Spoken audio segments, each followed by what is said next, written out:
everyone, this is Corina from Atelier Mico, and today I'll recreate the 3D painting Metallic Mirage. For today's painting you will need a polymeric board, gloves for heat protection and a heat gun. The substitute for this polymeric board is plexiglass. It has the same properties.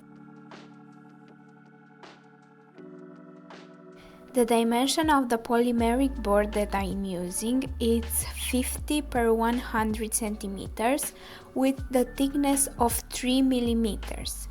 So in case you are buying this polymeric board with this plastic protection, the first step is to remove it. As I remove the plastic protection, I will consider that that part will be the front of the painting, and I will take care to use the heat gun so I will not damage the front part. Depending on how powerful your heat gun is, you will need to place it somewhere between 10 to 15 centimeters from the polymeric board. The movement of your hand should be linear, and you should use the heat gun until you can bend the material. Take your time and don't rush, and wait until the material is heated properly, otherwise you can risk to break the polymeric board. So you know it's time to bend it when the material becomes as flexible as a cardboard.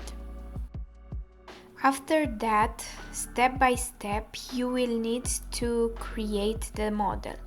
After you place the material in the desired model, you will need to hold it like that for a few minutes until it becomes hard again. So, in case you will leave traces from your gloves, don't worry, you can use after that the heat gun and they will just disappear from the heat. As I told you in the beginning of the video, here I was recreating the 3D painting Metallic Mirage. And I must say it's pretty hard to copy the exact model, but in the end I think that the model came pretty similar to the first one. So the idea behind this 3D painting was for it to look like a metallic sheet, and for that I created this pleated model. And of course you can totally recreate this, or you can create your own model. The idea is to have fun and to create something that you really like. So bend it, fold it and create your unique model. You can go with larger waves or smaller waves. It's only up to you how you want to create this model. Also, I forgot to mention that I will leave in the description of this video all the materials that you need to create this painting. Also, please be careful not to get the heat gun too close to the polymeric board, because you can burn the material, and if you burn the material you cannot go back. That's why I decided in the first place which part will be the front of the painting and which part will be the back of the painting. So I will use the heat gun mostly on the back of the painting.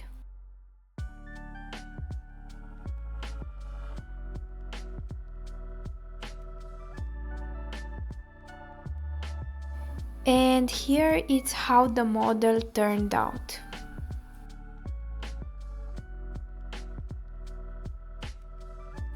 For the next part you will need a thin wood board with the thickness of 3 millimeters, so we can place it on the back of the polymeric board to create a structure for it. And the dimension of it should be smaller than the polymeric board, so it will not be visible.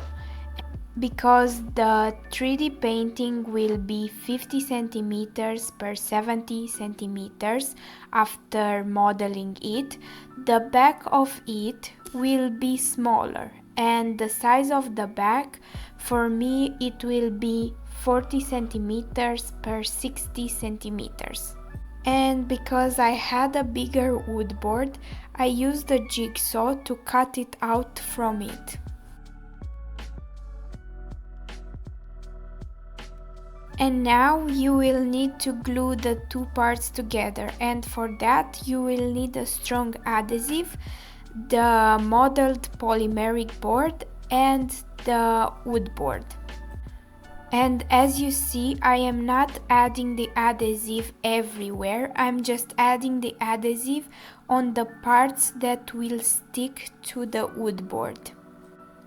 So make sure that you add enough adhesive so it will stick really good together. Also, I placed a blanket below the polymeric board so it will not get damaged from the pressure that we will add on.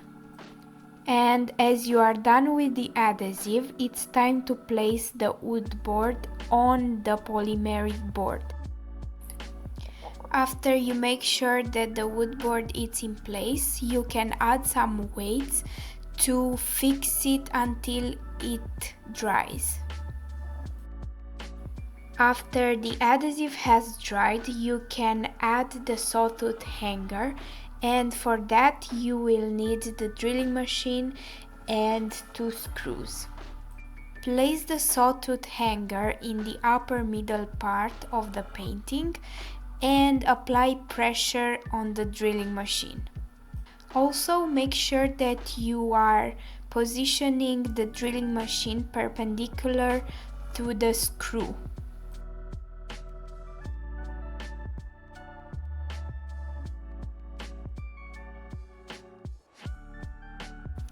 And now it's the final part where we are using spray paint to cover the painting.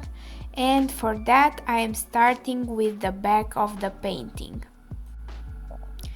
So you will need to shake really well the spray can, and I am recommending to do this outside because the spray paint is really toxic, and of course you should use gloves.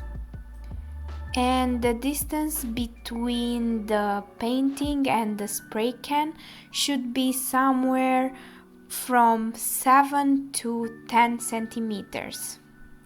After you are done with the back of the painting, you can turn the painting on the other part and paint the front part.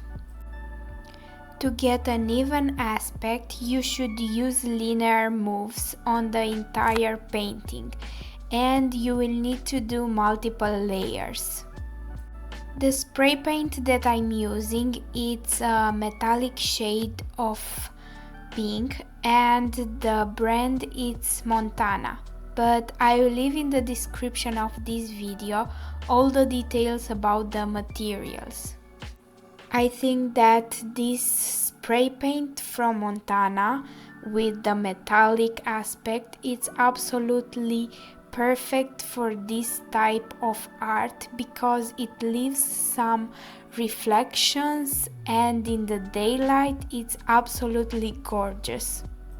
You can try the other shades of course, but I think that this Champagne Rosé is the perfect one.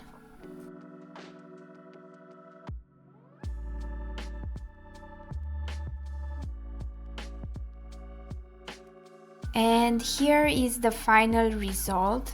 Thank you so much for watching, and we will be so grateful if you would like to comment, like, and subscribe to our channel. Also, if you know someone who would like to create this, make sure that you send the link from our YouTube channel.